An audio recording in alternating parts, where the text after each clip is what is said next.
Ici le Dr Paul Simard, psychologue, et bienvenue dans le défi Psychoctober, un défi qui consiste à faire une vidéo par jour à tous les jours du mois d'octobre. Aujourd'hui, on va aborder la question du bonheur et on va essayer de démêler son affiliation avec deux avenues qui sont souvent confondues et que je dois souvent traiter en psychothérapie. C'est la nature excitatoire ou apaisante de la recherche du bonheur. Avant d'entrer au cœur du sujet, je vous rappelle que le défi Psychoctober se présente sous la forme de contenu vidéo, donc il y a une portée éducative, mais ça ne remplace pas une psychothérapie. Également, je vais devoir faire des synthèses d'opinions cliniques ainsi que des données généralement reconnues dans les bonnes pratiques en psychologie, donc ça ne se veut pas un relevé exhaustif de l'ensemble du champ de la connaissance. Mais si vous voulez aller plus loin ou que vous avez des questions spécifiques et vous voulez avoir l'assurance d'obtenir une réponse, vous pouvez utiliser mon programme Questions confidentielles que vous retrouverez sur mon site web, je vais le mettre en description. Donc le programme Questions confidentielles vous donne la priorité d'obtenir les réponses que vous avez demandées. Je protège votre identité. Il n'y a que moi qui va savoir qui a posé la question. Ça arrive dans ma boîte courriel. Également, si vous voulez obtenir une consultation avec moi pour personnaliser le traitement, vous pouvez me demander toutes les informations reliées à la prise de rendez-vous. Il me fera plaisir de vous les envoyer. Si, au cours de la vidéo, les thèmes que je vous mentionne réveillent chez vous de la souffrance personnelle, je vous invite à rester vigilant et à peut-être suspendre votre visionnement de celle-ci. Mais dans tous les cas, je vais tenter de garder un langage modéré et le sujet d'aujourd'hui ne se veut pas très propice à être choquant. Donc, je crois que vous pourrez apprendre des choses de manière générale. Maintenant que c'est dit, on va entrer au cœur du sujet. Et je commencerai tout de suite en vous disant que la quête du bonheur, c'est un très mauvais objectif de vie. Oh, hey, ça commence rough hein, là-dessus, parce qu'il y a beaucoup de gens qui consultent en thérapie et qui disent ouais, mais moi, je voudrais être bien, je voudrais aller vers le bien-être, je voudrais être dans le bonheur. Puis comment qu'on fait pour atteindre ça? Puis là, je leur dis que n'avez-vous pas entendu le sens de la composition du mot? L'étymologie, le sens du mot bonheur, c'est la bonne heure. Donc, le moment heureux, ça ne vous laisse pas transparaître qu'il s'agit d'un élément temporaire et transitoire? Donc, si on a dans la vie un objectif d'atteindre un événement temporaire et transitoire, on pourrait dire que dès qu'il sera fini ou qu'il sera passé, ben on va se dire, ben là, j'ai échoué dans le fond. Ou c'est quoi? Ma vie est complétée, je n'ai plus d'autres objectifs. Donc, je trouve, moi, que la quête du bonheur, c'est un très mauvais objectif de vie. Parce qu'il y en a des un petit peu plus constructeurs. Mais là encore là, c'est pas parce que moi je porte ce jugement-là de valeur que vous devriez adopter mon système de valeurs. C'est une proposition que je vous fais pour vous aider à réfléchir. Puis pour vous aider à le décortiquer, on va prendre le temps d'entrer dans certaines nuances. Puis on va peut-être y revenir plus tard sur la quête du bonheur. Donc le dilemme ici était positionné sur la différence entre l'excitation et l'apaisement.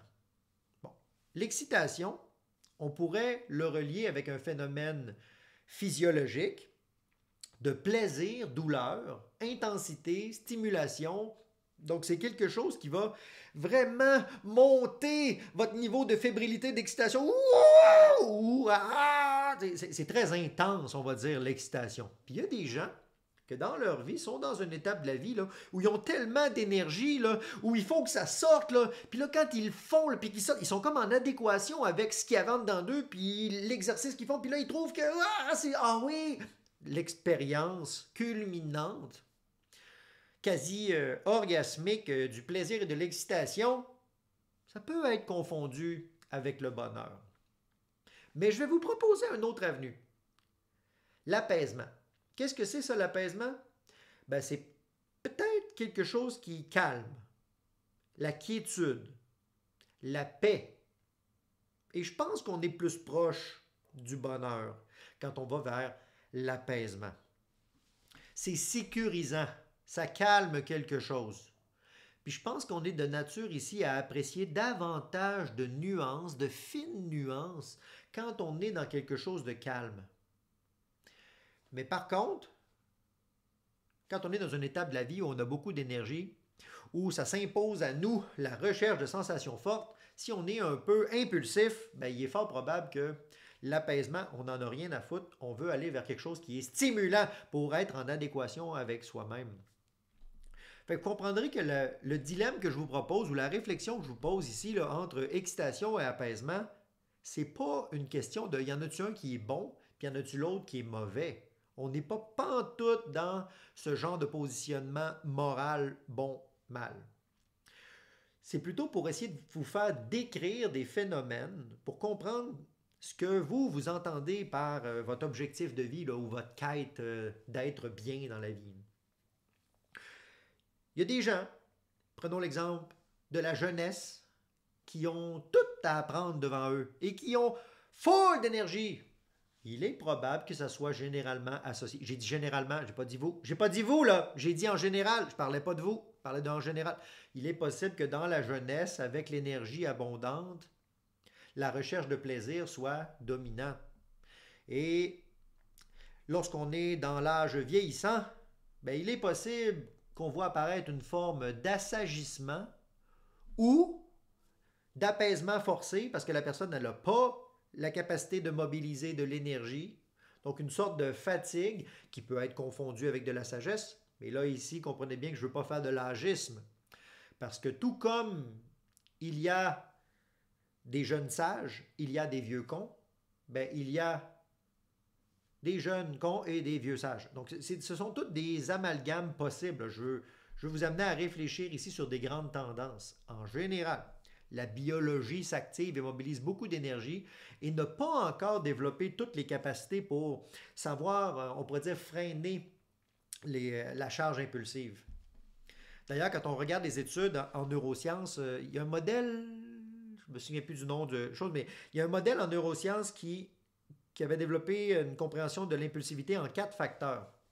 Il me semble que c'était l'urgence, la difficulté de précognition avant d'agir, la difficulté à tolérer l'incertitude et la recherche de sensations fortes. Donc, dans la gestion de l'impulsivité, il y aurait tous ces volets-là. Donc, c'est difficile de freiner l'urgence. C'est difficile de freiner le désir d'aller vers les sensations fortes. C'est difficile de freiner la mise en action avant même d'avoir réfléchi. C'est un réflexe. Difficile de rester dans une zone ambiguë sans choisir. Tu sais, le nœud gordien, là, on coupe tout de suite la patente. L'impulsivité, d'ailleurs, qui est un des phénomènes que beaucoup de gens trouvent difficile à traiter en psychothérapie et qui, lorsque les personnes veulent le traiter, va parfois bénéficier d'un hébergement en centre spécialisé pour que l'environnement en entier là, offre une routine, un cadre protecteur afin d'apprendre à se sensibiliser aux enjeux, là, aux nuances à l'intérieur de soi, qui est seulement possible de voir apparaître si on se sensibilise au calme. Mais une personne qui est habituée d'aller dans un haut niveau de stimulation, d'excitation, qui peut-être est allée vers des sources de dépendance, des stimulants extrêmes, ben, ça se peut que ça blesse son cerveau d'une certaine manière sur sa capacité de prise de perspective, de frein affectif. Vous savez, c'est dans le lobe frontal, dans la zone ventromédian, il y a une zone de rétroinhibition là, qui plonge jusque dans les aires cérébrales du système limbique qui va agir un petit peu comme un frein, une boucle de rétroinhibition qui va bloquer la charge émotionnelle. Bon, ben ça se situe ici, là, entre les deux hémisphères, là, dans la zone ventromédian, puis ça joue un rôle de frein. Bon, ben ce frein-là, il est désinhibé, il ne fonctionne plus, le frein, quand la personne prend de l'alcool ou quand elle est en état de désir érotique et sexuel. Ben, parfois, l'impulsivité est tellement forte chez une personne que ce frein-là, il y a de la difficulté à fonctionner. Il y a également des gens qui ont des lésions frontales, qui vont avoir de la difficulté. Je ne parle pas de vous, je parle de c'est possible chez certaines personnes, entre guillemets. Donc, l'évaluation d'ailleurs de ces lésions-là fonctionnelles requiert une expertise avancée, puis notamment, c'est quelque chose qui est appris par les neuropsychologues de manière générale, parce que ce n'est pas tous les neuropsychologues qui vont aller vers spécifiquement cette évaluation-là, mais de manière générale, les neuropsychologues, eux autres, sont excellents pour évaluer les choses en lien avec l'atteinte fonctionnelle et les structures du cerveau.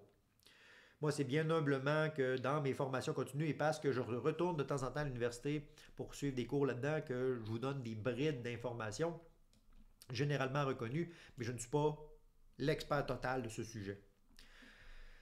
Donc l'impulsivité, difficile à gérer, puis ça me fait penser ça à la capacité de délayer à plus tard la gratification immédiate. C'est relié avec la capacité de précognition. Donc, réfléchir avant d'agir. On aime ça, hein, des mots compliqués en psychologie. Donc, précognition, réfléchir avant d'agir, c'est pas tout le monde qui est capable. Puis si vous voulez voir des excellentes illustrations de la capacité d'un enfant à faire de la précognition, je vous invite à aller sur YouTube et à taper le test de la guimauve ou marshmallow test ou le test du biscuit. Ça dépend des fois, c'est filmé avec différents objets de récompense. Mais en gros, je vais vous faire une synthèse. Un enfant est mis dans une pièce avec un miroir à 100 teintes, puis il y a une caméra qui filme. Puis là, l'expérimentateur dit à l'enfant, qui est proche de l'heure du dîner, donc bientôt l'enfant, on sait que l'enfant a faim. Puis là, on dit à l'enfant, voici un biscuit. Puis là, je vais sortir de la pièce, mais si quand je reviens dans la pièce, tu n'as pas mangé le biscuit, je vais te donner 2 biscuits. Mais si je reviens dans la pièce et que tu as mangé le biscuit, ben je ne t'en donnerai pas un deuxième, tu vas juste avoir le premier. Est-ce que tu comprends? Là, l'enfant dit oui, j'ai compris. Puis là, l'expérimentateur sort. Puis il ne dit pas combien de temps il va être sorti. Puis là, c'est filmé. Puis là, on voit l'enfant faire. Puis là, vous allez voir, si vous allez sur YouTube, des enfants qui regardent le biscuit comme ça, là, puis qui vont faire ou ils vont essayer juste un petit peu de. Puis il y en a d'autres qui disent bon, c'est correct. Ils attendent, ils mettent leur attention ailleurs, ils ne gardent même pas le biscuit. Parce qu'ils ont. C'est comme si ces enfants-là ont intégré en eux le fait que, hey, c'est sûr que je vais attendre. Parce que si je peux attendre, je vais avoir 2 biscuits. Donc, je ne vais pas attendre de juste avoir lui. Puis il y en a d'autres enfants qui, dès que l'expérimentateur est en train de sortir, l'enfant, il mange le biscuit. Donc, une capacité de reporter le plaisir immédiat à plus tard qui est comme un peu compromis. L'hypothèse, ça serait une défaillance ou des difficultés ou une immaturité du système de rétro-inhibition pour freiner l'impulsivité, la recherche de gratification immédiate. Et de manière générale, je ne parle pas de vous, je ne parle pas de votre enfant, je parle en général. Et de manière générale, je ne parle pas de vous, là. Vous voyez comment j'essaie de protéger la population. Donc, de manière générale, il y a des prédicteurs qui disent que ce test-là, fait au cours de l'enfance, pourrait prédire, somme toute assez tôt dans la vie, ce que la personne va devenir une fois adulte dans sa gestion de l'impulsivité et des plaisirs. Mais comprenez que dans la trajectoire développementale d'un être humain, il peut arriver plein d'incidents, il peut arriver une éducation approfondie sur ces phénomènes-là, il peut arriver des blessures, il peut arriver des apprentissages spécifiques, il peut arriver également des préférences qui vont émerger pour certains types de comportements plaisants. Dans tous les cas, le rapport à l'impulsivité, ici, va nous donner pas mal un bon aperçu sur la capacité à se déposer. Juste le fait de poser à l'intérieur de soi la capacité de dire « Attends un petit peu, voir. Là, je file comment, là? OK, là, mon corps, il a le goût de faire ça, mais qu'est-ce que j'ai besoin pour de vrai? » Bien, cette capacité-là, je pourrais vous donner quelques pistes pour pouvoir peut-être la développer. Puis pour vous aider à la développer, je vais vous proposer une réflexion philosophique qui utilise 2 avenues. Donc, dans tous les cas, il va falloir faire un peu de philosophie ici, là. Les 2 avenues, c'est l'approche conséquentialiste ou l'approche déontologique. Donc, on va commencer par l'approche déontologique. La déontologie, c'est un mot qui veut dire ce qui doit être fait. Donc, c'est un ensemble de règlements obligatoires. Donc, moi, comme psychologue, notamment, j'ai des règlements de déontologie qui disent, à l'Ordre des psychologues du Québec, pour que je sois psychologue, il faut que je respecte article 1, article 2, article 3, article 4, jusqu'à 94, me semble. Donc, c'est des obligations pour garder le privilège d'être psychologue. OK, ça a été pré-réfléchi. Donc, si je veux bien agir, puis si je veux suspendre mon impulsivité, je dois me mesurer avec les règlements de déontologie. Mais une fois que je connais bien la déontologie, qui a été pré-réfléchie par des gens, est-ce que ça se pourrait qu'il y ait des situations d'exception qui n'ont pas été prévues par les règlements de déontologie? Ah, ça se pourrait. Notamment le fait de notre code de déontologie des psychologues, là, il a été élaboré en 1994. Donc, il n'y avait même pas d'Internet à ce moment-là. Donc, c'est sûr et certain qu'on n'a pas d'article de déontologie qui touche la relation aux médias sociaux, à l'Internet. Mais il y a certains articles qui sont en rapport avec la protection du public, tout ça. Donc, OK. Donc là, moi, si je suis une approche déontologique, je vais pouvoir réguler mon désir de transmettre en étant un expert de la déontologie et de la réglementation. Mais inévitablement, comme vous avez vu, il y a des lacunes qui peuvent apparaître au niveau de la spécification, des développements culturels. Puis là, c'est là qu'il va falloir peut-être avoir recours à la deuxième forme de philosophie que je vous ai parlé, c'est-à-dire le conséquentialisme. Ça, le conséquentialisme, c'est un peu le fait de trier ce qui est correct en fonction de la meilleure conséquence prévisible à venir. Donc, on pourrait dire que moi, là, une fois que je connais toute la réglementation de déontologie, bien, ça se pourrait que je me dise, pour créer un plus grand bien, pour servir la population, ben, je vais essayer de transmettre de l'éducation psychologique sur le web. Ouais, mais là, la déontologie me dit, sois modéré. OK, mais c'est comment que j'évalue la modération? Est-ce que c'est en termes de quantité? Est-ce que c'est en termes de langage non verbal? Ben, c'est là qu'il va falloir faire une réflexion personnalisée ici dans le conséquentialisme pour choisir ce qui crée la plus grande valeur, ce qui protège la meilleure estimation possible. Puis là, parfois, il y a des gens qui vont pouvoir choisir dans la vie de gérer leur urgence intérieure en se basant sur la déontologie, ce qui est déjà réfléchi. Et à d'autres moments, quand on voit des aberrations, tout ça, ça va être la meilleure estimation possible. Les résultats les mieux anticipables. Mais ce n'est pas tout le monde qui va réfléchir les objectifs ou les conséquences de la même manière, parce que ça demande une immense capacité de réflexion, de compréhension des enjeux, d'estimation. Puis là, on est pile dans la capacité de savoir gérer soi-même l'urgence intérieure, les précognitions, la difficulté à tolérer l'incertitude.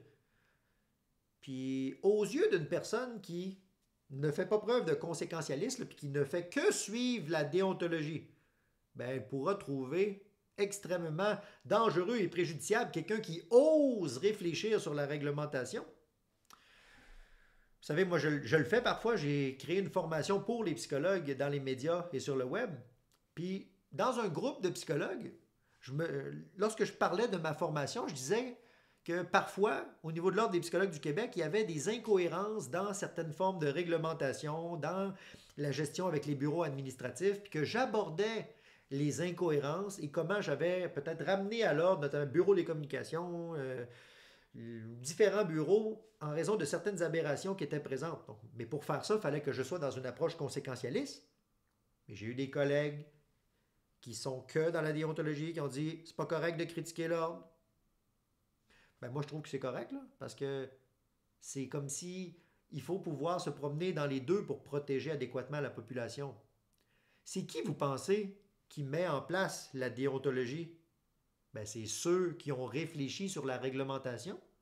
Ça veut dire que ceux qui ont forgé la déontologie, ils ont fait preuve de précognition à l'intérieur d'eux pour pouvoir innover, faire des synthèses et créer ces balises-là. Donc, on pourrait dire que ceux qui ont créé la déontologie, c'était des conséquentialistes qui ont forgé des nouveaux repères. Ici, on a besoin des deux. Puis c'est sûr que moi, je peux éprouver une espèce de mécontentement si je vois des gens qui ne partagent pas les doubles camps de réflexion, puis c'est là où ça va être difficile, hein, la tolérance à l'incertitude. Est-ce qu'on est ici dans une recherche de sensations fortes, une recherche d'affirmation à tout prix, ou dans une réflexion modérée?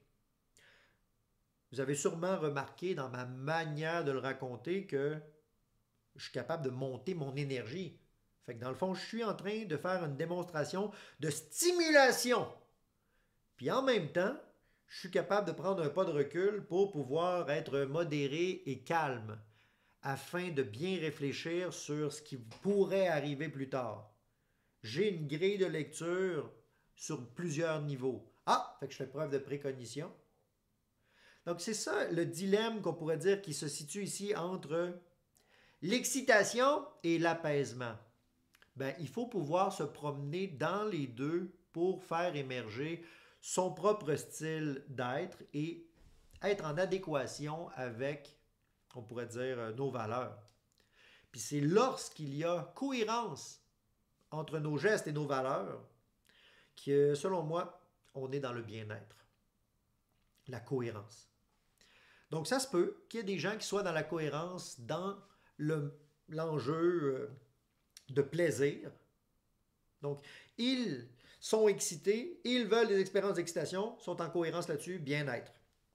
Alors que pour l'autre personne à côté qui est fatiguée ou qui n'a plus de capacité ou qui a tiré des apprentissages des limites de l'excitation, elle veut peut-être plus l'apaisement. Peut-être qu'elle recherche un couple dans lequel ça va être plus calme également. Donc, si c'est ça qu'elle recherche, c'est ça qu'elle obtient, adéquation, bien-être.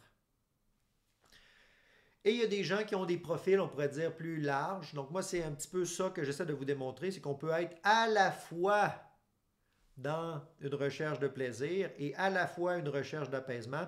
Puis on peut se promener sur ce continuum-là. Ce n'est pas antagoniste. C'est un dilemme qu'il faut savoir réfléchir. Puis il n'y en a pas un qui est bon puis l'autre qui est mauvais. C'est l'adéquation de tout ça qui va provoquer le bien-être. Comme on a dit en début de vidéo, il y avait la quête du bonheur mélangée avec tout ça. Hein. Puis je vous disais que ce n'était pas forcément un super objectif de vie. Ben, c'est parce que je voulais vous amener sur la piste de créer de la cohérence dans votre vie. Et s'il y a un début de cohérence possible avec le plaisir, excitation, généralement acquis ou disponible pour la jeunesse, bien, en vieillissant, en acquérant de la sagesse ou des expériences de vie, peut-être qu'on comprend les limites de ça. On va peut-être essayer de chercher la satisfaction et non pas seulement le plaisir. Puis il y a peut-être aussi un objectif un petit peu plus élevé qui serait la cohérence avec certaines valeurs projets. Donc là, si on a des projets de vie, on va peut-être pouvoir faire des choix qui parfois ne seront pas compris par une personne qui est pris à des enjeux, on va dire, développementaux plus primaires, comme par exemple le plaisir. C'est sûr qu'aux yeux d'une personne qui est pris dans le plaisir, si je lui dis, ben moi, pour décider si je fais ou je ne fais pas quelque chose, mon critère de sélection, c'est est-ce que c'est cohérent avec ma mission de vie? Ben, elle va peut-être me dire, ben ok, mais as-tu du fun dans ta mission de vie? Puis là, moi, je vais lui dire, ben parfois. Puis parfois non. Parfois, je souffre beaucoup dans ma mission de vie. Puis là, on va dire, ben voyons, mais fais-les pas. Si tu souffres, dans le fond, ça n'a pas rapport, c'est pas cohérent. Et moi, je dis, non, ça l'est cohérent parce que ma mission de vie, c'est un principe directeur. C'est comme une vision à long terme qui fait comme éclairer quelque chose. C'est comme un rêve qui éclaire quelque chose très loin et qui me permet de dire, voici la trajectoire dans laquelle je dois aller. Que ça soit le fun ou pas le fun ici, là, c'est secondaire. Ce qui est important, c'est est-ce que mes gestes vont dans cette trajectoire-là?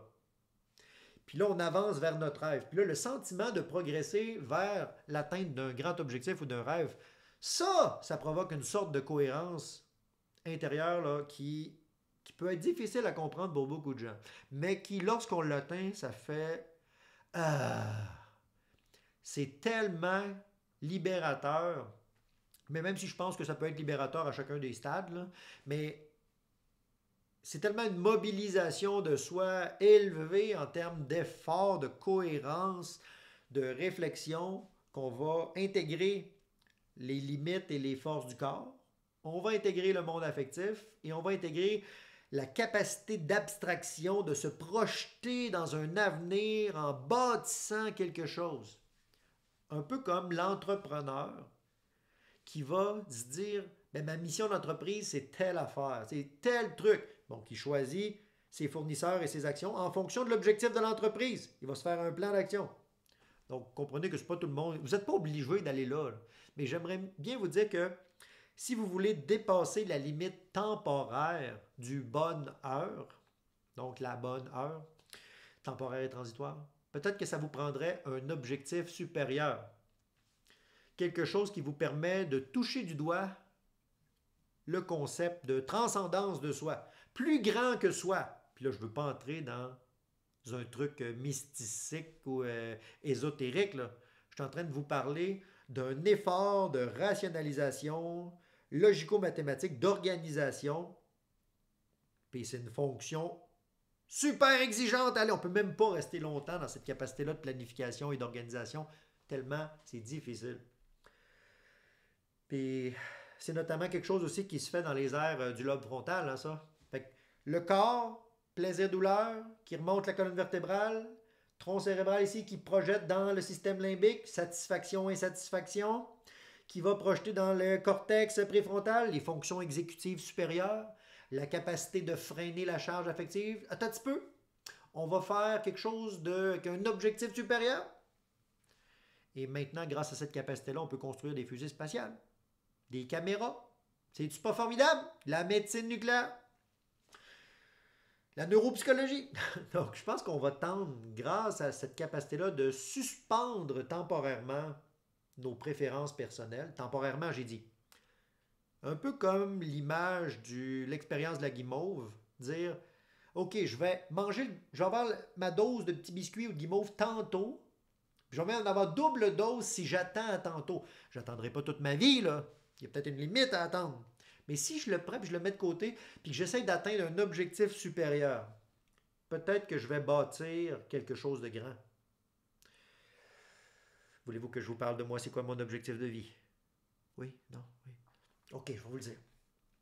Moi, mon objectif de vie, c'est partager mes connaissances sur la psychologie afin de rendre les gens plus en contact avec la santé mentale, afin d'aider des personnes qui autrement seraient un petit peu perdues dans la vie. C'est comme si je voudrais faire un effort de participation à alléger la souffrance de l'existence et créer un mieux-être. Mais faire ça, pour faire ça, j'ai décidé de faire plein de vidéos sur le web. J'ai décidé de participer dans les médias, sur le web. Hey, c'est du trouble, hein? C'est du trouble à gérer, c'est vraiment beaucoup de trouble. Là, je reçois des critiques. Je me fais inspecter par mon ordre professionnel sur plein de questions, plein de sujets. J'ai des collègues qui ne sont pas contents que j'ai édité l'affaire. Puis c'est correct, dans le fond, je suis imputable étant donné que j'ai pris le privilège du titre de psychologue. Donc moi, je dois faire ça. C'est du trouble. Mais pourquoi je le fais? Pas parce que c'est toujours plaisant, parce que c'est cohérent avec mon objectif. Moi, là, j'aurais aimé ça, avoir ces connaissances-là que je vous donne aujourd'hui quand j'étais jeune. Donc, on pourrait dire que quand je vous offre ce contenu-là, je suis en train d'aider le petit Paul à l'intérieur de moi d'une certaine manière. Donc, je me montre vulnérable et imparfait à vous, puis j'essaie de vous donner accès à mes forces.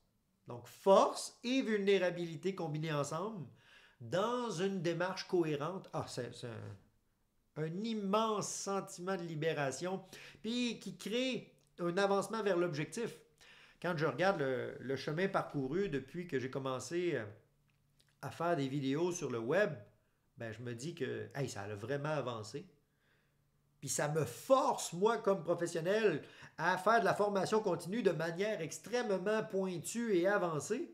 Donc, hey, je me développe, j'aide à vous donner de la valeur, je me redonne de la valeur, je vous donne de la valeur, ça multiplie quelque chose. Ben, c'est dans cet élan-là de justice sociale, de multiplication de la santé. C'est comme si on enlève les cloisons de la limite du savoir universitaire pour le rendre accessible à l'ensemble de la population. C'est ça une des bases de la justice sociale. Rendre accessible ce qui était précieux et caché. Donc c'est pour ça que je dis que moi, je vous donne des centaines d'heures de contenu gratuit sur le web, mais en échange, ça coûte peut-être plus cher pour venir me voir moi en consultation comparé à certains de mes collègues. Mais moi, j'ai fait ce choix-là. Je vous donne des centaines d'heures de bénévolat que mes collègues ne font pas. Mais en échange, ça coûte plus cher de me voir. C'est un équilibre imparfait qui témoigne de ma couleur personnelle. beaucoup de travail personnel sur la connaissance de mes objectifs de vie afin de vous offrir quelque chose qui est à la fois respectueux des bonnes pratiques, donc de la déontologie, et à la fois respectueux du conséquentialisme, les meilleures conséquences prévisibles possibles. C'est un peu une démarche réflexive que je vous invite à faire. Et vous pourrez me dire peut-être en commentaire, vous, est-ce que vous êtes dans une quête du bonheur? C'est quoi qui guide votre sentiment ou votre perception du bonheur? Est-ce que c'est le plaisir, la satisfaction, un objectif quelconque? Avez-vous une mission de vie? Si vous êtes capable de me lancer quelques petites pistes là-dessus en commentaire et que vous acceptez de le partager avec les gens, peut-être que ça pourra inspirer les autres personnes autour de vous. Je vous invite à rester, par contre, modéré sur vos partages afin de protéger votre intégrité. J'ai vu des gens se surexposer, moi, sur le web, puis exposer des blessures qui sont de nature parfois à attirer les prédateurs là-dessus. Donc, je vous invite à la prudence. Et sur ce que j'espère être des sages paroles, c'est vous autres qui allez le dire. Si je ne vois pas de clic j'aime, c'est que c'était pas sage. Sur ces sages paroles, on se revoit demain pour la suite du Psychoctober. C'était le Dr Paul Simard, psychologue.